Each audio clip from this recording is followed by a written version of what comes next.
So you may have seen towards the back end of last week that Erling Haaland has signed a incredible contract with Manchester City. His new contract will keep him at the Etihad Stadium until the end of the 2033-34 season, i.e. a 9.5-year contract. Even by the standards of what we've seen from some clubs such as Chelsea, that is an incredible length to a contract, and because of that, it has meant that he is going to rake in a hell of a lot of money. His reported basic wage, in inverted commas, i.e. for this purpose, basic just means his pure wage, no bonuses, no tax, no anything like that applied to it, is apparently £500,000 a week, £500,000 a week.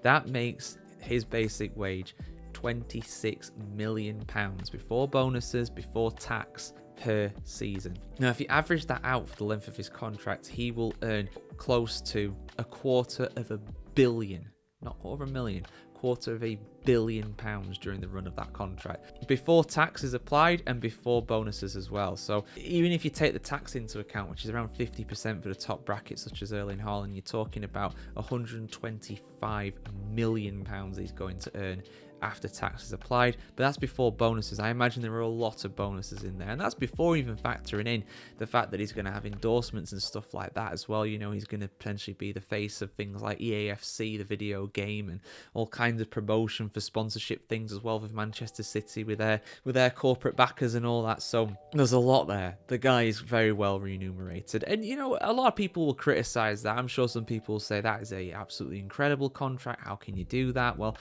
even then, it's still probably not as much as the likes of Cristiano Ronaldo and a lot more average players are earning over in Saudi Arabia. So I think Haaland is absolutely worth it. But I think this also tells a story when it comes to the future of Manchester City, not only in the short term, but long term too.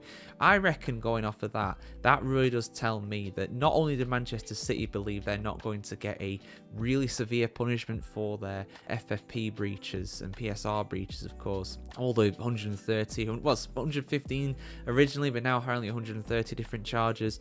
Then they are pretty confident they're not going to get something severe, and so is Haaland as well. Haaland and his representatives will be very convinced of that fact, because otherwise he wouldn't sign on for such a long deal. Even if he's earning £500,000 every single week, if he's doing that in League Two, I mean, A, it's unsustainable, and B, he's not going to want to play fourth tier English football. You know, people talk about them getting demoted several divisions and stuff like that. So clearly Manchester City and clearly Erling Haaland also believe that that's not going to happen. But if Manchester City are going to be punished for these alleged crimes, then they are going to get some sort of financial penalty or something not as severe as being relegated out of the Premier League. They're still going to be a Premier League club. So that's what I'd read from that. Now, the biggest thing really when it comes to this for me as well, just from a stats kind of point of view, is this going to be enough time for Erling Haaland to become the Premier League top goal scorer? Because of course that record is currently held by Alan Shearer, and as soon as Erling Haaland started his Manchester City career, started playing in the Premier League for the first time,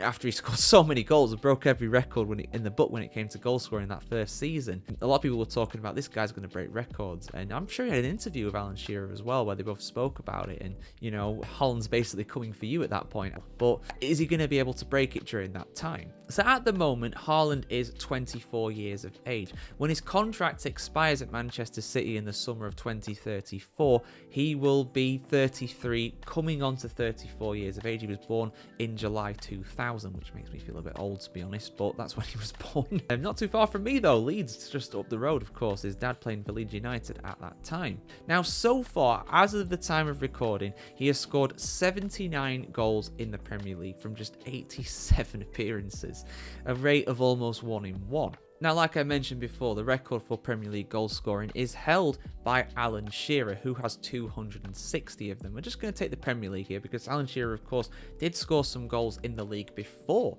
the Premier League was a thing. He also scored goals for the likes of Southampton in the old First Division. But at 260 goals, at this current rate for Haaland, I mean, he's going to break it quite comfortably if he keeps scoring like he is. I mean, in his 2 full seasons so far, if you take just his 2 full seasons at first, I mean, 52 Sorry, no, that's in total. 36 goals he scored in his first season and 27 in his second. So far, he's scored 16. A lot of people say, no, he's having an off season. Bros fell off and all that. He's still in the race for the Golden Boot, and he might well win it. And he's still probably going to get close to 30 goals in the Premier League, which is just a ridiculous tally. He might well get more goals than he did last season, because he was hit with a few injuries last season, of course. So if you average that out, you know, let's just say this season he gets conservatively 25. I think he'll get more, to be honest. But let's say he gets 25 goals this season.